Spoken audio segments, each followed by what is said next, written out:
L'effet patrimoine spécial immobilier haut de gamme, on en discute avec nos invités, 3 experts pour en parler. Paul-Éric Perchaud, bonjour. Bonjour Fabrice. Vous êtes directeur général de Mimco Asset Management, spécialiste des clubs deals premium à l'échelle européenne. On a besoin de vos lumières.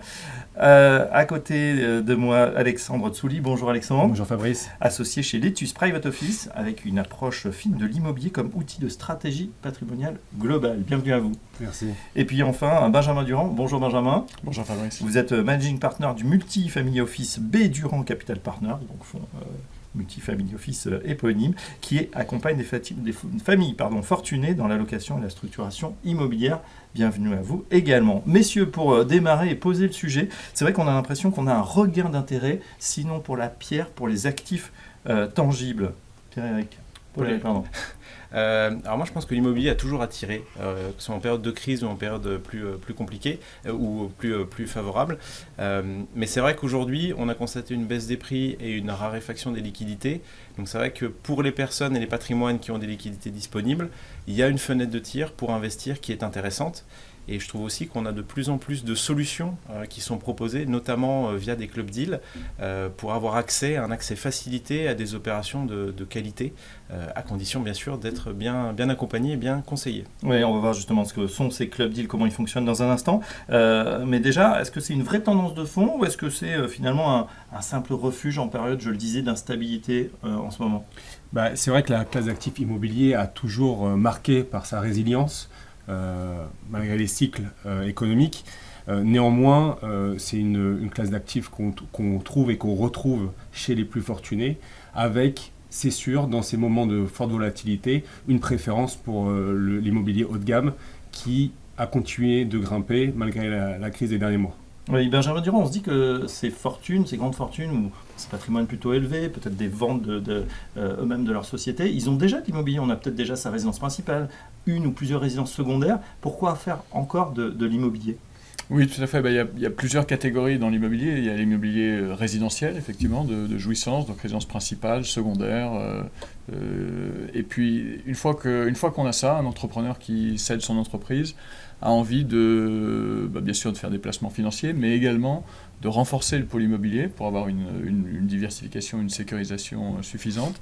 L'immobilier a toujours fait office de valeur refuge. Et donc, à partir du moment où on n'a pas le temps d'aller dans 4 ou 5 résidences secondaires, on va faire des investissements, de l'immobilier donc d'investissement, que ce soit en résidentiel, en bureau, en commerce ou en logistique. Entrepôts, locaux d'activité, hôtellerie, enfin il y a plein de classes d'actifs et de catégories, de sous-catégories dans l'immobilier qu'on va détailler, j'imagine. Oui, donc il n'y a pas que l'immobilier haut de gamme, voilà, la vue montagne, image d'Épinal, mais il y a aussi différentes catégories d'actifs dans l'immobilier, derrière des sous-catégories finalement sur lesquelles on peut investir, et on le verra, c'est plutôt intéressant.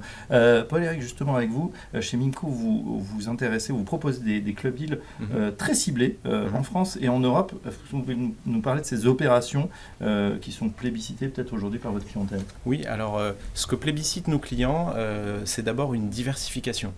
C'est-à-dire qu'avant de cibler une typologie d'actifs ou une opération, ce qu'ils recherchent, c'est une diversification qu'on propose au niveau pan-européen, donc dans des villes, dans des typologies, donc que ce soit du bureau, effectivement du résidentiel, de l'hôtellerie, dans des villes dynamiques. On a pu proposer des deals à Lisbonne, à Luxembourg, à Paris, voilà, dans tous les hubs où on trouve des investissements qui sont intéressants. Et ensuite, une sélectivité, c'est-à-dire que ce que recherchent nos clients, c'est des opérations qui sont bien sourcées, bien choisies et qui sont bien gérées derrière. Donc ça, c'est vraiment un aspect très important. Et le dernier point, je dirais, c'est la transparence.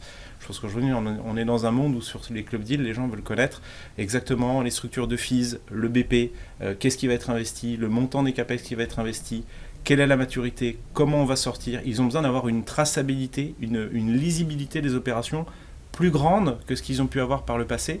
Et ça, c'est quelque chose qu'on voit auprès des investisseurs et qui est fortement plébiscité. Exigence, c'est-à-dire aussi de vos clients par rapport à effectivement, tout ce que vous disiez. Ils sont capables de lire ça, ils ne vous font pas confiance les yeux fermés, ils regardent aussi en détail une plus grande exigence. C'est-à-dire que je pense que c'est lié aussi à la période. On sort, on espère sortir, mais on est encore dans une période de crise qui dure depuis 2-3 ans. Et donc, les clients ont augmenté le niveau d'exigence, et notamment sur les patrimoines qui ont encore des des liquidités disponibles. Comme je disais en introduction, il y a des affaires à réaliser, mais elles nécessitent tout du travail. Il n'y a rien de facile. Aujourd'hui, on ne peut pas juste miser sur une hausse des prix générale. Il faut travailler les actifs, il faut avoir un asset management très fort. Et ça, c'est ce que recherchent vraiment nos clients. Alexandre Rotsouli, vous avez une approche très stratégique de l'immobilier. Comment vous l'intégrez justement cet immobilier ou immobilier haut de gamme dans l'allocation globale de vos clients? Est-ce qu'il y a une différence entre, on le disait, pierre de jouissance qu'on a déjà et pierre de rendement? Oui, bien entendu. Je pense qu'aujourd'hui, il est connu et reconnu que ce qui fait la performance sur le long terme, c'est l'allocation. Une allocation doit être diversifiée et ça vaut pour la classe actif immobilier.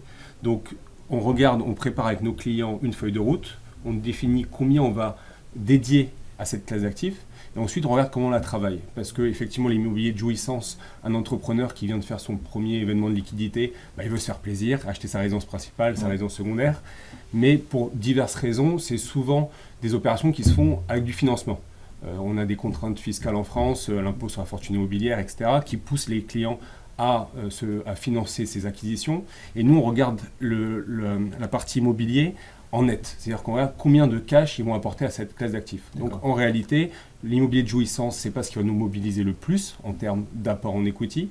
Et donc là, on va s'intéresser derrière à l'immobilier de rendement, donc tout ce qui est patrimonial, ce qui va vous produire du revenu à long terme, mais aussi on se concentre sur des opérations qu'on appelle maintenant value add, promotion, marchand de biens. Alors là, ça sera plus court terme. Alors effectivement, ça sera plus court terme. C'est une autre manière d'aborder l'immobilier. Il faut de l'expertise, ça c'est important. Souvent, certains ils succombent un peu rapidement. C'est des métiers, il y a des professionnels de l'immobilier, c'est pas pour rien. Et donc ça, on regarde avec beaucoup de vigilance, soit en accompagnant nos clients, soit en les aidant à composer la bonne équipe d'experts pour être sûr de ne pas se tromper.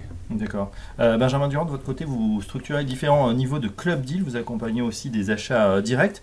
Qu'est-ce que vos clients recherchent en priorité? Est-ce que c'est le rendement, le statut, la sécurité, un peu des trois? Alors, je dirais, comme le disait Alexandre, il y a une approche stratégique à avoir dans l'immobilier et il faut un peu des trois.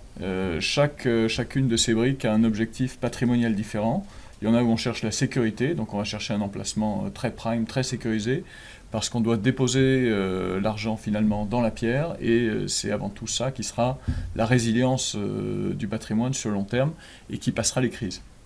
Ensuite, il y a des poches de rendement, dans lesquelles, alors si on est trop prime, le rendement est très faible, donc ça remplit pas forcément le rôle de... Si on s'éloigne, à contrario, et qu'on va dans les zones un peu plus tendues, le rendement est très élevé, mais vous avez un risque de ne pas trouver de locataire ou en cas d'avoir de la vacance locative, ce qui n'est pas le cas dans les emplacements prime où le rendement est faible, mais presque garanti. Donc il faut trouver la jauge entre les deux. Et puis après, effectivement, vous avez les opérations value add, sur lesquelles c'est pas le locataire qui prime, on va faire des travaux sur des actifs à repositionner, à transformer, pour faire une plus-value en capital. Qui sont vendus, c'est ça? Qui sont achetés, revendus. Et c'est en ce moment qu'on trouve justement beaucoup d'opérations value add, beaucoup d'opportunités pour les multifamily office comme nous, parce qu'on a des clients qui disposent de liquidités importantes à investir. Et à contrario, la plupart des fonds immobiliers historiquement propriétaires de grands actifs sont obligés de se délester du fait de la crise immobilière et de devoir faire des liquidités.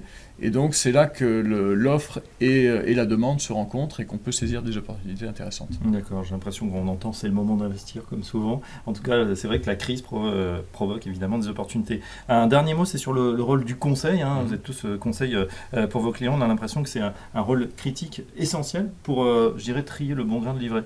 Tout à fait. Moi, je dirais Mimco, on va même au-delà du rôle de conseil, puisqu'en fait, les opérations qu'on va proposer à nos clients, en fait, on les source nous-mêmes et on les gère nous-mêmes de A à Z.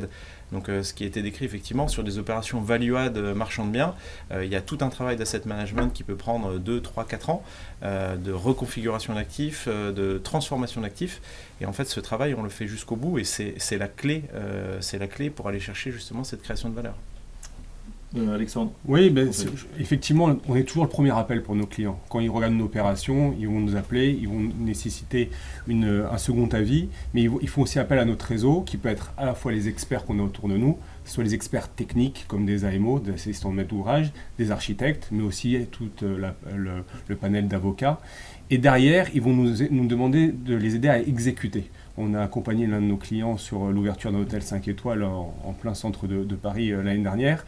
Mais en fait, ça a été 3 ans de travail acharné avec les experts à nos côtés. C'était notre premier lancement d'hôtel, donc la première fois on l'a abordé avec beaucoup d'humilité. Et maintenant, en fait, l'expertise elle est acquise et on a hâte de pouvoir continuer à développer. Dupliquer, exactement. Très bien. Benjamin, juste une dernière question. Comment on évite les effets d'aubaine peut-être ou les investissements mal calibrés quand on conseille son client? On regarde, on source, on a des partenaires aussi sur ce genre de deal. Alors effectivement, avec la multiplication des club deals, la mode un peu des club deals, aujourd'hui on se retrouve avec une multiplication du sourcing. Les clients reçoivent des opérations par leur réseau, on en reçoit par le nôtre. Et donc le multifamily office a un rôle de sélection très fine parce qu'en réalité, toutes les opérations ne sont pas bonnes à prendre. Il y a plusieurs catégories de club deals. Il y a les club deals, je dirais un peu friends and family, où ça remonte par le réseau, c'est de confiance. Mais effectivement, il va falloir s'entourer des bons opérateurs pour professionnaliser une opération qui avait tendance à être un peu trop amicale peut-être.